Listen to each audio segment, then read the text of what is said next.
Today on Locked On Phoenix Suns, I don't know what we just watched. I continue to not know what we just watched. 138-122, the Suns fall at home to the New York Knicks. Offense, defense, the starting lineup change, and a whole lot to fix coming up next.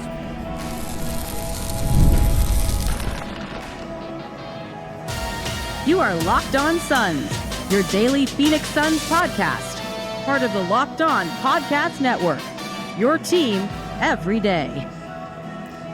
Welcome back into Locked On Suns. I'm Brendon, Kleen, a staff writer at Awful Announcing and a credentialed Suns media member. Thank you for making Locked On Suns your first listen here on this Thursday. Don't forget Locked On Suns free and available on all platforms, including YouTube. So click that follow or subscribe button. Do what thousands of other Suns fans have already done. Become an everydayer and get locked on to the Phoenix Suns right here each and every day. Today's episode, guys, is brought to you by Gametime. Download the Gametime app. Create an account and use the code LOCKEDONNBA when you do to get $20 off your first purchase. Joining me, as always, from right here in the beautiful Footprint Center as the music plays us out after another frustrating fifth straight loss, my fellow Suns credentialed media member. How are we feeling, Ben Garcia? Yeah, not good. I usually enjoy being next to you and talking Suns, but honestly, again, I said this last show, I'm pissed. Not a lot of talking tonight. It's 11:04 p.m. There were times where I was telling you, like what I kind of saw on the court, and there's times you were telling me what you saw on the court, and I saw in your eyes you wanted to strangle me, and I know you saw in my eyes I wanted to strangle everyone around us. This is the type of game that just gets you so frustrated because it shouldn't be this bad as the music fades out. I wish they were taking requests because I would play closing time because that's what this place needs to be for the next 6 days. Shut down, lights off, everyone take a breather. Yeah, I'll be 5. Looking forward to not watching these games for a bit, and hopefully this team can get healthy. Do we want to start on offense or defense? We're just going to tackle each side of the court, just very much the old-fashioned way today. Where do you want to start? Let's go defense, because I think that's where it really harps on what I believe was the Achilles heel for this team. Like, you can look at, and now I'm just stealing your thunder, but like you can look at today's stats, and it was funny. As I was walking up the stairs here, I was talking with Ishbia just for a brief moment, very casually, and I just slyly had said, just as we're walking up there, hey, sorry that this had to be the night that you showed up to the game. And he was like, what are you going to do when you shoot he said, bleep out of the ball? I mean, these are the nights that are just going to happen. But overall, a guy like him seems like he's in a great mood. But if you've got millions of dollars, you're always going to be in a great mood. But I think it's a B in front of that word. Yeah, exactly. Billions is probably the right way to look at it. But, when he says that, and he's correct, it's 48% from the field. Like, yes, but it's easy to look at that and just say, this was a really good shooting night from the Knicks. And it was. There should never be a night where a team comes on your home floor and punks you and scores nearly 140 points in a game. They looked disengaged at times. I don't think this was as much a schematic issue as it was. It looked like this team knew they had 6 days off, and it was like that last game going into the All-Star break. Like, they just wanted to get through it to get some days off, and it's inexcusable, man. Just completely inexcusable. I'm not sure exactly what you saw, but in a nutshell, that's what I saw without getting into the nitty-gritty, which we will in just a minute. I think that all of that is fair. I mean, you can look at the personnel and say, maybe they don't have a perfect option for Jalen Brunson. Ryan Dunn, it's kind of, on and off the floor, hasn't really cemented a role, even though he's been starting these games. Maybe that's Bradley Beal at times in a perfect world. Maybe there's just more length and size on the court to help and crash the paint and take away some of the spots that Brunson's trying to get to if Kevin Durant is healthy. The reality is, though, defense is exactly where I wanted to start, too, because that's all that Bud wanted to talk about after the game. This was the most points the Suns have allowed all season. And, yes, 70 for Towns and Brunson, they can do that. But I look at them being 24 of 41 combined, raining threes in, miscommunication on pick and rolls. It was how they got those points, and it didn't feel particularly difficult. No. And I think that, that pick and roll stuff of, allowing Brunson to get those pull-up threes off, allowing Cat to get the catch and shoot off the pop, those are things that both of those players do. That's in the game plan. Of course, it's in the game plan. That and then the transition defense were the two areas where it was just enormously frustrating. If a team, drive and kick, pass it around the arc, some offensive rebounds here and there, maybe they beat you at the free throw line, those are some things I can live with.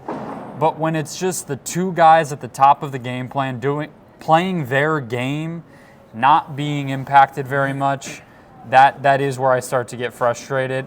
Maybe the excuse is there was nothing they could have done, but I guess I'm just maybe tired of that excuse.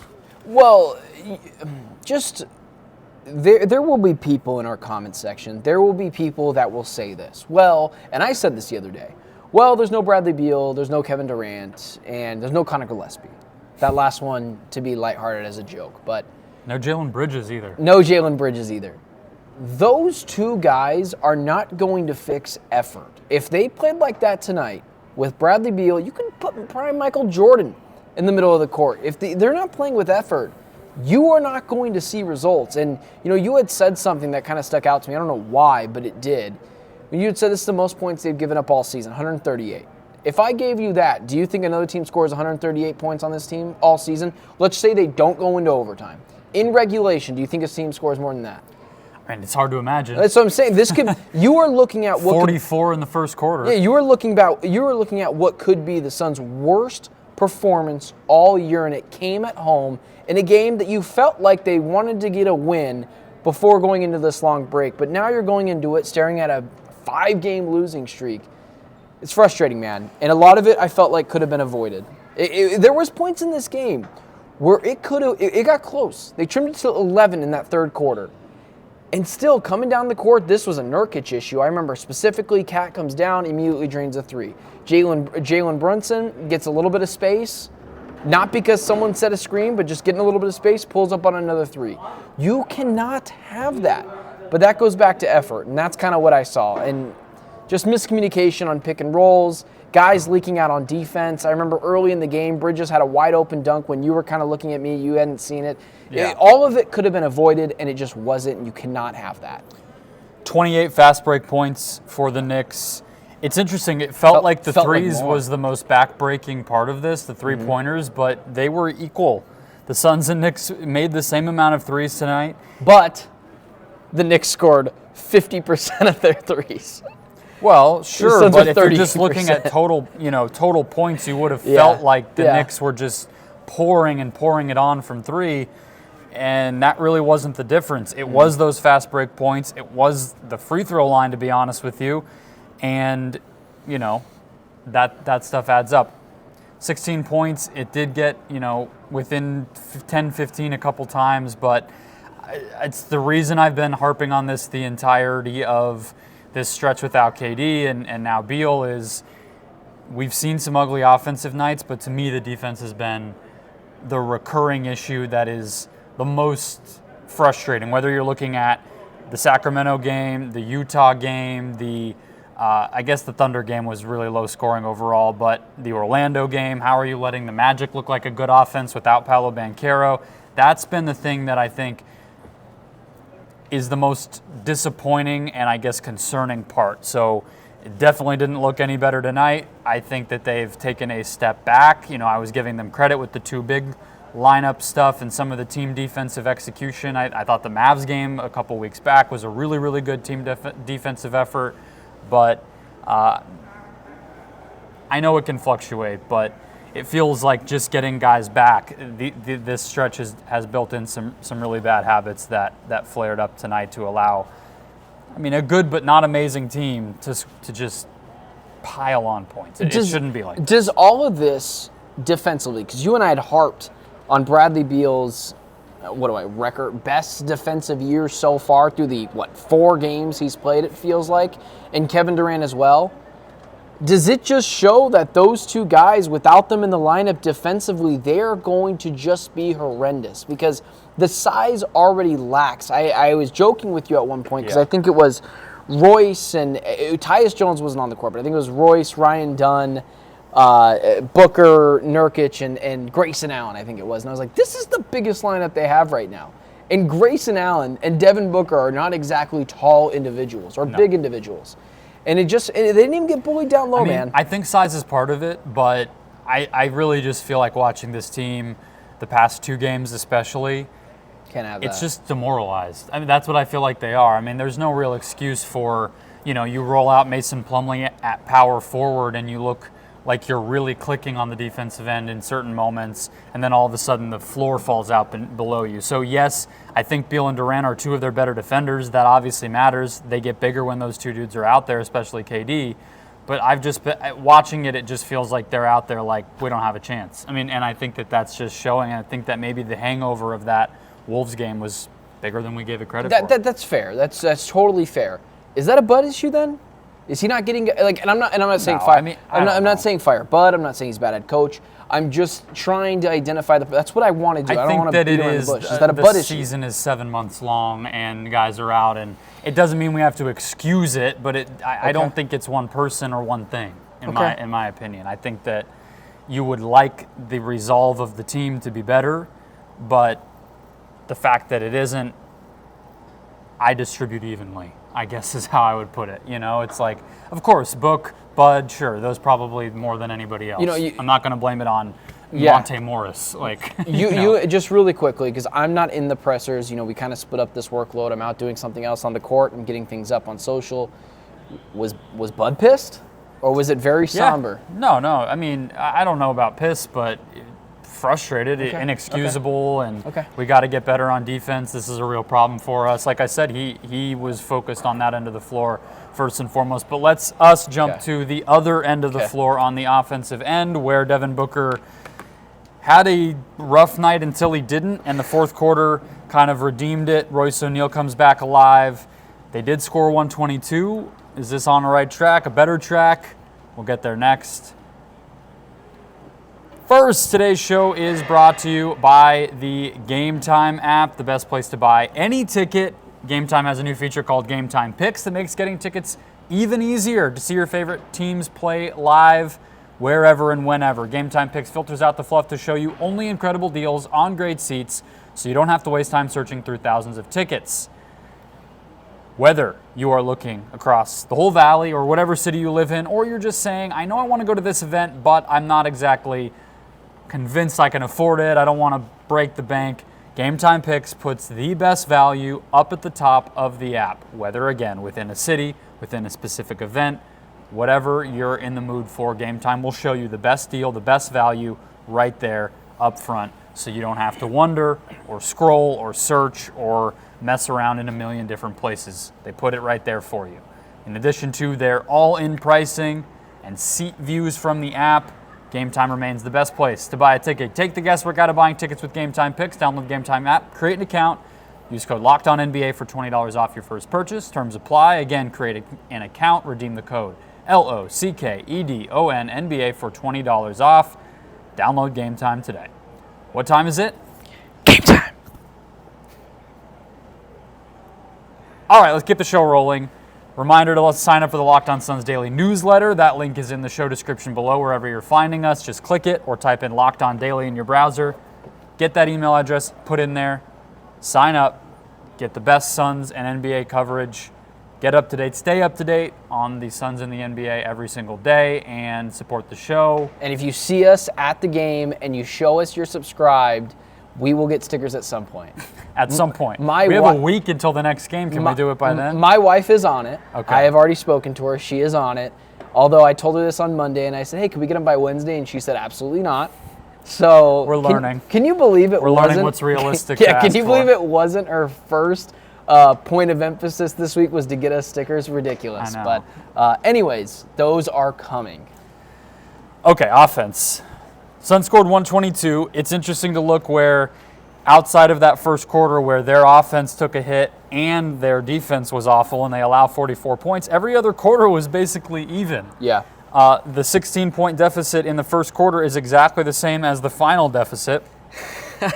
And they did make some of these runs, like you mentioned, where they got it within 11, I think 2 different times. There was once in the third quarter when Ryan Dunn hit a 3 that led to a Tibbs timeout. And there was a point in the fourth quarter where a Devin Booker 3 led to a Tibbs timeout. Both were cutting it to 11 points. I would say that I would have had a very different conversation about this offense and Booker's performance particularly if we recorded after the third quarter. And now I'm in this gray zone where I don't know what the right take is on this game because they kind of did redeem themselves in a way. Yeah, we're on two separate planets. I couldn't care less that Devin Booker got a couple of garbage time points because my worry with Devin Booker has never been, can he make semi-open shots when the lead is too big, too insurmountable to overcome, and make it look better towards the end. That Devin Booker has died 8 years ago when this team was bad, and we saw Devin Booker getting these points, and he was seen as a garbage time scorer, which I don't think he is. I'm not giving you praise for that. We could say this then.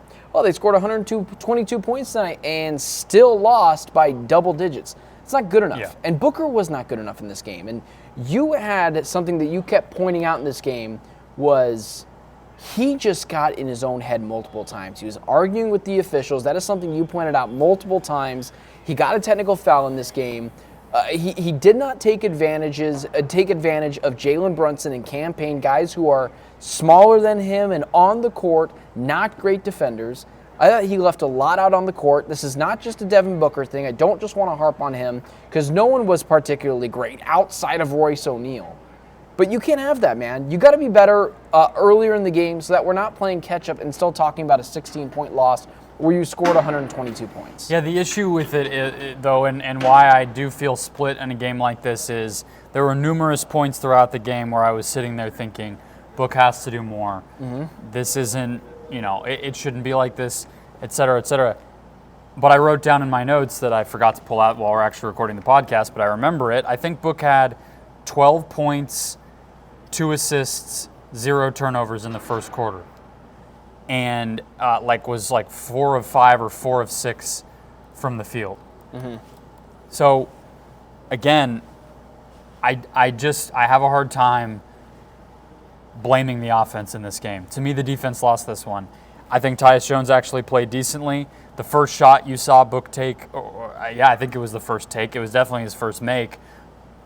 Dribble handoff. Karl Anthony Towns is in that deep drop that we talked about last night previewing this game. Book pulls up without a moment's hesitation and knocks down a 3 where Karl's just in no man's land. Tyus Jones was taking advantage of that shot. Yusuf Nurkic was taking advantage of Cat playing so far deep and off of him. I don't know. He did have 12 points in that first quarter. I did do the fact checking for you, so he did come out. And so a world where the defense is passable and they're getting some more transition offense as a result of that, I just think this is a different game. I expected it. I want to hold them to the standard that I had coming in, which is that I thought it would be a game in the 120s or 130s. The offense got there. The defense didn't. So I don't know. But I don't know. It's like basketball. They're both connected. It's hard to separate and say, well, this side with that side. I know we're doing the show that way, but it's just hard to. They didn't play well enough. Devin Booker had 33 points tonight. That is an easy box score oddity or whatever way you want to put it in terms of his production tonight. I thought you didn't know what that word meant. Oddity? Told me the other day when I said, can we call it magic number now? You're like, I didn't even know what oddity was. Well, no, I didn't know what oddity was, but now you had used it. Okay, now you know. Okay. But anyways, before I was so rudely interrupted, 33 points tonight, there is a impactful 33 and there's a quiet 33. This was a quiet 33 points tonight. It wasn't like a nonchalant or something where he just had multiple points tonight and you just didn't notice it because other guys were going off. I didn't notice Devin Booker a lot tonight. There was not a stretch that I can remember, if we're just taking out the first quarter, which arguably is the least important quarter. No, it's not. But either way, there wasn't many moments tonight I was like, wow, Booker. You know what I did notice tonight? I noticed pouting. I noticed a guy who was upset. I noticed a guy who was in his head. I noticed a guy that was arguing with officials, thanks to you. And all that stuff is just too frustrating to continue to deal with on a night in and night out basis. And he's got to be better, man. Booker, for as much as we have went after, or at least I have, I'll own that, Kevin Durant's leadership, Devin Booker has not been a good leader throughout this absence of Durant and Bradley Beal. There's been moments where he's been okay, but for the most part, he's been bad. And he needs to own that, and he's got to be better about that. I think that getting away from the, good game, bad game binary or just all that sort of thing, I'm in lockstep with you that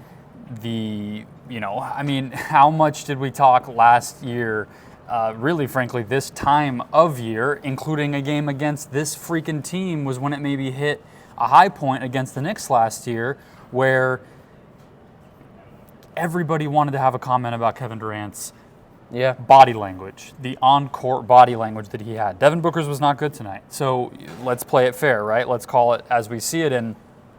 But the problem is, that's kind of, I almost feel like there's some players where them being out of sorts and letting these distractions get to them, like the officiating or, whatever the other team's doing and trash talk and stuff like that distracts from the task at hand, that's like a lapse. For Book, I almost think it's the default, and it takes so much mental focus to not fall into those bad habits.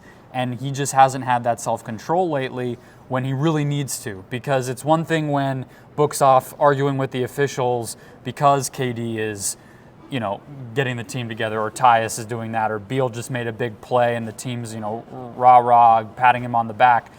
They can afford for Book to be in that distracted mentality. Maybe the comments to the refs do work over the course of a game. I'm not saying there's no space for any of that, but when everybody, including dummies like us, go into a game like this saying, Book has to score 35, be efficient, and be consistent for them to have a chance, and that's how you're spending the game, that is when it starts to matter. And that part, he absolutely fell short, and it's disappointing to see from the unequivocal right now leader, on-court, off-court, everything with all these injuries of this team in a situation where, they really did need a win. And it sucks that they didn't even have a chance at this one. And now they got to wait a week before they even can play again. And we still don't know if they're going to be healthy. Like, these games matter. I know we kind of broke this up into the defense, which we know is the main concern tonight, and then the offensive side that we've already kind of covered. They scored 122 points. It wasn't exactly super efficient.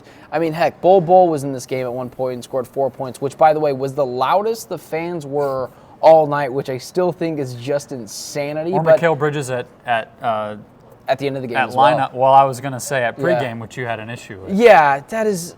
I won't rag on the Suns. I'm going to rag on the Suns tonight. I'm not going to go after the fans, although I don't think you should boo. This is all I'll say.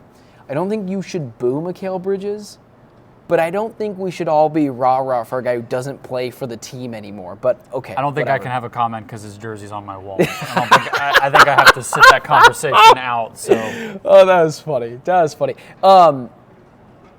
I just really quickly, just getting back to Devin Booker really quickly, this is what I wanted to ask you. How much of this losing streak is on Booker's shoulders? Is it 80%? Is it 70%? I don't mean to get away too much from the offensive side because he hasn't been great offensively.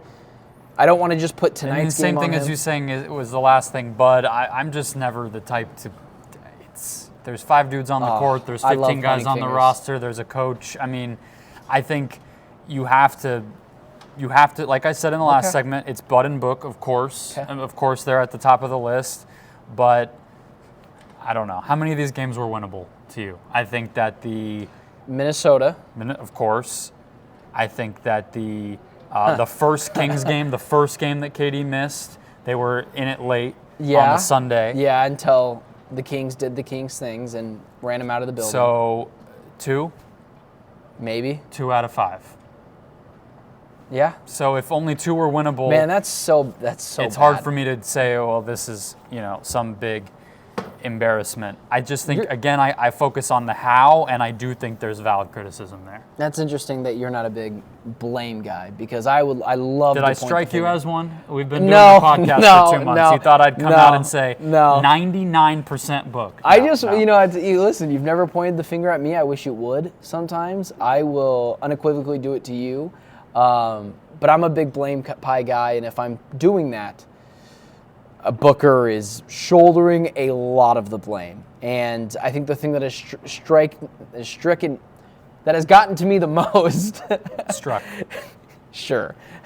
me the most is the fact that his leadership has not been good on the court, and there's been some snarky remarks off the court that I haven't loved. Anyways, I've said my piece there. Let's look at the starting lineup change, the return of the starting center for this team. Box score oddity. Other odds. We've switched that. It's magic number now. A couple other odds and ends before we wrap here. First, today's show is brought to you by Chime. Do you like saving money? I love saving money. Well, take control of your finances by using a Chime checking account with features like no maintenance fees, fee-free overdraft up to $200, or getting paid up to 2 days early with direct deposit. Learn more at chime.com/NBA. I think that, honestly, I know we're not talking about the last sponsor anymore, but I come across this when I'm buying tickets to things. I'm like, you got to buy them when they become on sale. You can't wait. You can't get creative. You can't do anything like that. So it's nice to put it on a different account, to get a little money early. Chime helps you do that. Chime helps you make progress with fee-free overdraft up to $200. You can get spotted on debit card purchases and cash withdrawals, no monthly fees or maintenance fees, and over 50,000 fee-free ATMs. Set up direct deposit in your Chime account. After qualifying, a direct deposit of $200 or more, Chime will notify you to enroll in Spot Me with an activated debit card. They will then spot you up to $200. Your next direct deposit is applied to that negative balance, and Chime never charges fees or interest for using Spot Me. So whether it is coming to see the Suns or any other big purchase or just getting through the tough times of the holidays, make your fall finances a little greener by working towards your financial goals with Chime. Open your account in 2 minutes at chime.com/NBA. That's chime.com/NBA. Chime. Feels like progress. Banking services and debit card provided by the Bancorp Bank N.A. or Stride Bank N.A. Members FDIC. Spot Me eligibility requirements and overdraft limits apply. Boosts are available to eligible Chime members enrolled in Spot Me and are subjected to monthly limits. Terms and conditions apply. Go to chime.com/disclosures for details. All right, Ben, let's close it out. One more reminder to sign up for the Locked On Suns Daily newsletter. Click that link below, type your email in, stay up to date on the Suns and the NBA every day, and support the show. Did you expect we would go away from big ball tonight and back to Royce starting a more traditional lineup and a little semblance of reality and normalcy for this team? I don't know if I expected it, but I didn't necessarily think it was like something that could never happen. Like, I was kind of split either way that they could have gone at it. This isn't a huge team in the New York Knicks. They're actually kind of a smaller team. They're small. Outside of guys like OG and Mikal Bridges. But, I mean, Cat is a big man, but, I mean, the softest 7-footer in the NBA, outside of maybe Rudy Gobert. I'll let you be the one to own that after he just dropped 34. He's still soft. No one's running into Cat, and he's, I mean, listen, man, his nickname is Cat. Not necessarily worried about any of that. It's his initials. Well, it's his nickname, right? I guess. Like, my nickname is Ben. You don't want to fight that guy. A Cat or Ben? I would have been curious to see if I think it could have worked to go big, honestly, because Josh Hart, I mean, I know the dude had some kind of fluky made threes today, but he's kind of a prime candidate for play off of him and muck things up. And that's actually what the Suns did, which is part of what was so weird tonight, is they started the game with Nurkic guarding Hart, playing way off of him, like I just said, and O'Neal on Cat. So, which is kind of what the Suns did last year against Cat in the playoffs, and he punished it, and he did the same thing tonight. So I would have been curious to see if they were going to put a big man on Hart anyway, why not just also have a big man on Cat? Whether, I don't care which one is which there. Maybe it's Oso and he's on the Hart and whatever. I honestly think that the reason that they didn't do it is because they knew this was going to be a shootout type of game, and they were nervous they wouldn't be able to score the ball with those two bigs in the game. That's a defensive move. I think they knew this would be an offensive game, and so they went with it. A little bit, obviously, hindsight being 20/20. This is more in lockstep with what their actual identity is. Royce O'Neal, probably a better player in a vacuum than Oso or Plumlee, and Plumlee didn't even end up playing much tonight. So, again, all's well that ends well. We never thought they were going to be a too-big team for the rest of the time. KD's going to come back soon, but it was an interesting change to, like, do a different personnel but then play the same scheme. Yeah. To be fair, if I was expecting someone to start tonight, I did think Oso had earned the right to do that. I just don't know what kind of a difference it would have made. I understand that you wanted to try to score the ball with them, but, I mean, come on. Grayson Allen, who we have not harped on once, has been awful this year. I mean, is that fair to say? He was good on Sunday and Monday. He's been definitely inconsistent. Okay, inconsistent, to say the least, for a guy that just got paid massive amount of dollars. He's not shooting the ball effectively or even close to the likes of what we wanted to see.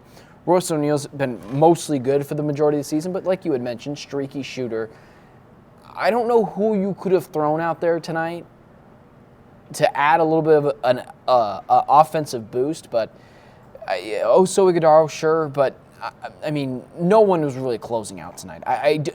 It's so hard when you give up 138 points to just be like, well, this is what they could have done here, because it wasn't close enough to really have that argument. But yeah. I agree with you. I was happy to see Ryan Dunn get in that starting lineup and then play all of 4 minutes, I think, in the whole first half. He came in for the last couple, yeah. Okay, let's call it 6 minutes in the first half. So he got played off the floor pretty quickly. He's starting to become choppy and consistent. When you ask your seventh best guys to start being your fourth best guys offensively, it's just a recipe for disaster, which is where you can look at it and say, hey, listen, we just need those guys back. That's fine, but... Which is what we've been talking about with this team for three seasons now. But they also need to be held accountable. You have to be held accountable for this kind of performance. I don't care who is out on the floor. Outside of the Archie Goodwin, Marquise Chris, Dragon Bender days where it was just no one out there, you have to be more effective than this, and that goes on everyone. It's not just one player. So, yeah, I think that's maybe in hindsight the point I was trying to make on Monday night, where they did keep it within 5, 8, 10 points all night, where that was a better example of continuing to fight. Tonight was not. Friday was not. And so it's small victories, but I think these types of games really highlight where it's like, you're just watching this game like, was any of the beginning of the season real? Like, it's just one of those types of games, and so...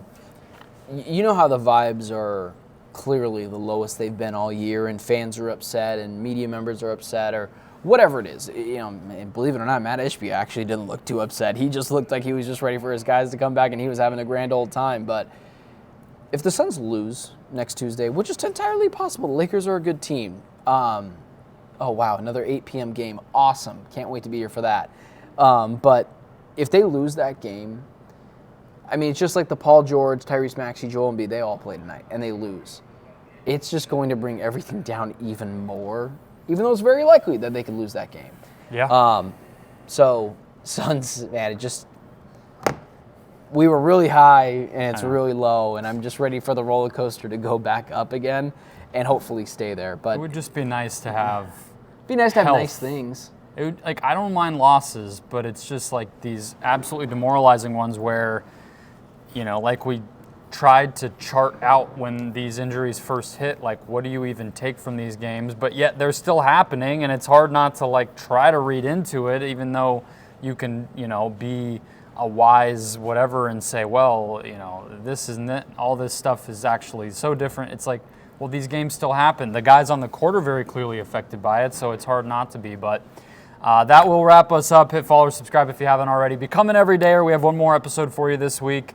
We will be back at Footprint Center in 6 days to recap the Lakers game, which is being advertised on the screen right here. Actually, another busy week next week. Also, technically, it could be 7 days by the time we're done recording that next week. True. So it could be a full week till they get their next full game recap. Lucky for you guys. Yeah, we'll have great content in the meantime, hopefully. Matt Ishbia keep doing interviews and stuff. That really helps the content. We have a lot of good stuff that we can react to tomorrow with the Matt Ishbia stuff and little teasers for tomorrow and Kevin Durant's future, which seems to be bright, but either way. Sunny, some would say. Sunny. Yeah, you know what? If it's Phoenix clouds, it's very cloudy in here today. Enjoy your Thursday. We'll catch you one more time. I'll talk to you then.